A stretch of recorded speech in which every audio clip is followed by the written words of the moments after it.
The truth about wealth: it's a mental game. There is a silent war being fought every day, not in the streets, not on the battlefield, but in the minds of those who dare to dream. It's a war between limitation and liberation, between the programming of poverty and the mindset of wealth. And you? You are the battleground. Because before wealth ever shows up in your life, before the cars, the homes, the investments, the accolades, it first appears as a whisper in the mind, a flicker of belief, a decision. The world will try to tell you that wealth is a matter of luck, inheritance, or circumstance. But those who've built empires from dust, they know the truth. It's all a mental game. Andrew Carnegie knew it when he stood barefoot in the smoky steel mills of Pittsburgh. Henry Ford knew it when he envisioned an automobile in every driveway while others laughed in their horse-drawn carriages. Thomas Edison knew it when the world labeled him a fool for failing 10,000 times. They all knew something most never realize. You must become rich in mind long before you become rich in life, because wealth is not dollars. Wealth is not gold. Wealth is not status. Wealth is a frequency, and your mind is either tuned into it or tuned out of it. And the difference? Belief. The mind is the master power that molds and shapes your reality. And every thought you allow to live rent-free in your head becomes a brick in the house you're building, the house of your destiny. If you think small, you live small. If you think fear, you live in chains. But if you think abundance, if you breathe it, see it, speak it, walk with it, your life must follow. Not because of magic, but because of alignment. Most people are walking contradictions. They say they want success, but their habits worship failure. They speak of wealth, but they breathe scarcity. They dream of freedom, but they serve comfort like a god.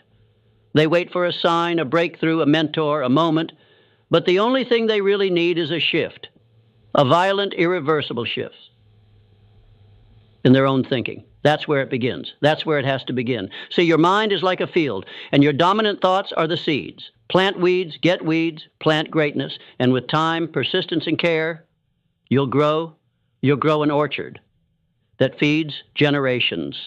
But no one will do the planting for you. That's your job. That's the price of the game. And you can't play to win if you're still playing to fit in. Let that sink in. Because wealth doesn't flow to those who conform. It flows to those who break the mold, the rebels, the risk-takers, the unreasonable, the ones who stare reality in the face and refuse to accept it as final. That's the mindset that births fortunes. But don't confuse mindset with motivation. This isn't about hype. This isn't about waking up at 5 a.m. and screaming affirmations into your mirror like a maniac. No, this is about identity. You don't get what you want. You get what you are. And until you rewire the identity behind the desire, the wealth you seek will always be out of reach. If your self-image is broke, your bank account will follow. If you believe you're undeserving, the universe will agree. Every time you say, I can't afford that, your subconscious records it like gospel. Every time you think that's not for people like me, you sign a contract with scarcity. You become your beliefs. That's not a cliche. That's neuroscience. Your subconscious mind does not know the difference between imagination and reality. It simply accepts what you feed it over and over and over again until that becomes your baseline. So if you want to change the game, you have to change what you're feeding your mind. You have to become the architect of your inner world, because your outer world will always reflect it. Think about the greats. A master spent 25 years studying the wealthiest minds in the world, and the conclusion was clear. Riches begin in the mind. Every millionaire was once a dreamer. Every billionaire was once told, it can't be done. Every titan of industry began not with capital, but with clarity. And clarity is power. When you don't know what you want, the world will decide for you. It will hand you a script. Go to school, get a job, retire at 65. Pray you have enough to survive. But if you want to thrive, if you want to build legacy wealth, you must throw away the script. You must write your own. You must become a visionary. Vision is not optional. Vision is oxygen. Without it, you suffocate in the mediocrity around you. You drift. You scroll. You binge. You waste years chasing nothing. But when your vision is clear, when it burns inside you like fire, distractions die, doubts vanish, and discipline becomes instinct. Vision gives pain a purpose. It gives struggle a name, and it makes every sacrifice worth it, because you see the prize, you see the future, and you're willing to become the person it demands. But don't get it twisted. Vision without action is delusion. And this is where most people lose. They fall in love with the idea of success, but refuse to marry the process. They want the crown without the climb. They want the feast without the hunt. But wealth doesn't bow to wishes. It answers to work. Strategic, focused, relentless work. So you must wake up with intention. You must move with strategy. You must become the kind of person who doesn't wait for opportunity, but creates it. Discipline is the bridge between your vision and your reality. And that bridge is built daily. Let others hit snooze.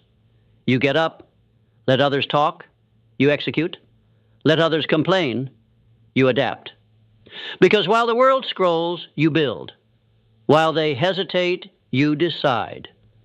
And decision, my friend, is everything. Decision is not a moment. It's not a quote on your wall or a note in your journal. It's a way of life. You don't make a decision once. You remake it every single day. When it's raining, when you're tired, when no one believes in you, when the numbers don't look right, when the voice in your head says maybe this isn't for you, that's when the decision is tested. That's when the game gets real. And most people fold. They retreat to comfort, back to the herd, back to safety, where dreams go to die quietly. But not you. Not if you understand what's really at stake here. Because wealth isn't just about money. It's about freedom. It's about power. It's about giving your children a life they don't have to recover from. It's about building something that outlives you. Wealth is purpose, materialized. But here's the catch. Purpose without discipline is just noise. The world is loud with talkers, loud with dreamers, loud with people who almost made it. But the ones who break through, the ones who rise to the top, they are the ones who decide and discipline their lives around that decision. They don't need motivation to move. They don't wait for the perfect time because they know it doesn't exist. They build their routine like a fortress. They master their time like a warrior sharpens his blade. And they show up again and again, even when nothing is happening, even when it feels like they're walking in the dark, because they trust the process. Do you?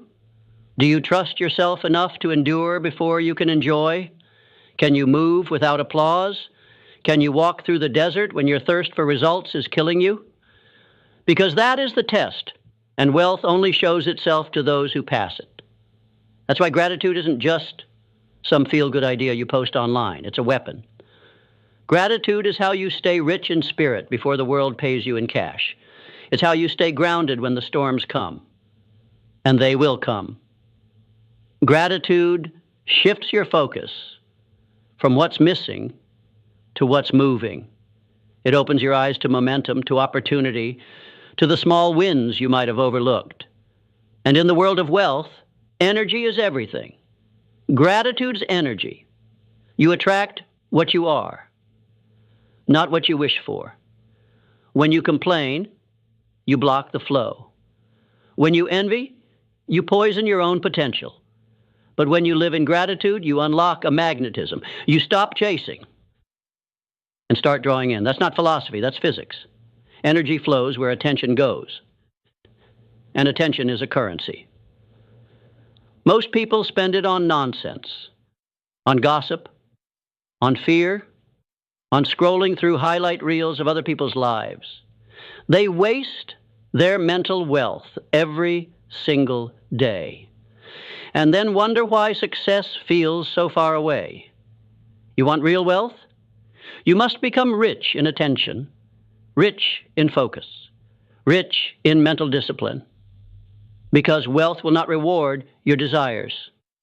It will reward your standards. And most people have low standards for themselves. They tolerate delay. They tolerate mediocrity. They tolerate fear disguised as logic. But every time you tolerate something beneath your potential, you teach your mind that greatness is optional. It's not. Not if you want to build a life that matters. Not if you want to become someone whose name echoes beyond their time. Not if you want to own your future. And if you do, you must become adaptable. Because the path to wealth is not a straight line. It's a labyrinth. It twists. It burns. It tests. And if your identity is built on perfection or predictability, you'll break. Adaptability is the trait that separates survivors from casualties. Look at history. When industries collapse, when economies shift, when old systems die, those who thrive are the ones who pivot, not with panic, but with power. Walt Disney was fired for lacking imagination. Oprah was told she was unfit for television. Steve Jobs was fired from his own company, and each one of them came back stronger because their vision bent, but never broke. They adapted. They evolved. And in that evolution, they found greater wealth than they ever imagined. You have that same capacity, but only if you stop clinging to the version of yourself that's afraid of change. Growth requires death, the death of old habits, old beliefs, old stories, and most of all, the death of your excuses. You don't get to keep your excuses and your wealth. You have to choose. You don't get to be a victim and a visionary. You have to decide. So who are you becoming?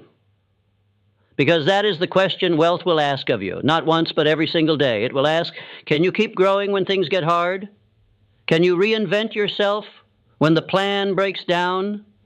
Can you become a student again when the rules of the game change? Because they will change. And you must become more than just disciplined, more than just focused. You must become resilient. Not the fake kind of resilience people post about online. Real resilience. The kind that bleeds. The kind that gets back up when it doesn't even remember why it started, except that something in your soul refuses to let you stop. That kind of resilience builds wealth, because that kind of resilience builds you. Resilience isn't born in victory. It's forged in fire. When your plans collapse, your friends vanish, and your progress seems invisible. It's what shows up when the world turns its back, and you keep building anyway. When they count you out, but you count yourself in. That's the edge. Not talent, not privilege, not luck. It's refusal. A deep, unshakable refusal to stay down. Because wealth doesn't care how many times you fall. It only cares about how many times you get back up and learn. Learning is the currency of this new age. The wealthy are obsessed with learning, not school, not credentials. Learning. You want to get ahead? Study those who've done what you want to do. Not casually, but like your life depends on it. Turn your car into a classroom. Turn your phone into a library. Kill your ego. Kill your distractions. And feed your mind with weapons of thought. Because ideas are weapons. One idea can buy your mother a house. One idea can change your bloodline forever. But you only get those ideas when your mind is trained, alert, focused, constantly expanding. The world will pay whatever you ask of it, but only if you become someone it cannot ignore. And that comes from learning faster than you earn. Read, listen, observe, but most of all, apply. Knowledge without action is poverty in disguise. You don't get rich by knowing. You get rich by doing what you know. There are people less talented than you, less educated than you, with fewer connections than you. But they're living the life you dream of, not because they're better, because they move. They took the leap you're still debating. They made the call, launched the product, took the loss, and learned. Failure. That's just tuition for the wealthy. They don't fear it. They invest in it. Because every failure sharpens the blade. Every lesson becomes leverage. But most people, they run from failure like it's fire. They stay in the safety of average, where nothing hurts and nothing grows. You were not built for safety. You were built for significance. That's why there's a storm in your chest when you imagine more. That's why you can't shake the feeling that you were made for something greater, because you were. But greatness has requirements, and one of them is courage. Courage isn't loud. It's not dramatic. It's the quiet decision to keep showing up when everything inside you wants to quit. It's making the investment when you're scared. It's speaking your truth when your voice shakes. It's betting on yourself when no one else will. You think the wealthy never feel fear? They do. They just don't obey it. They use fear as a signal, a sign that they're stretching, growing, moving beyond the limits of their former selves. They feel it and move anyway. That's the code. And when you live by that code, something changes in you. You stop chasing permission. You stop negotiating with your destiny. You start commanding your life. That's not arrogance. That's alignment. Because when your mindset, your habits, your standards, your words, and your actions are in harmony, you move like a force of nature. You don't wish. You will. You don't hope. You hunt. And that's when wealth finds you. Not because it got easier, but because you got stronger. Because the truth is, wealth was never the goal. The real goal? Who you become in the pursuit of it. A disciplined mind, a courageous heart, a soul on fire with purpose. That's the real treasure. The money is just a byproduct, a consequence of mastery. And when you finally taste that, when you become that version of yourself, you realize that the greatest return on investment wasn't the income. It was the identity. You were the asset all along. So guard your mind like a vault. Protect your energy like royalty. Feed your soul like your future depends on it, because it does. This game is mental. Always has been. Always will be. And now you know the truth.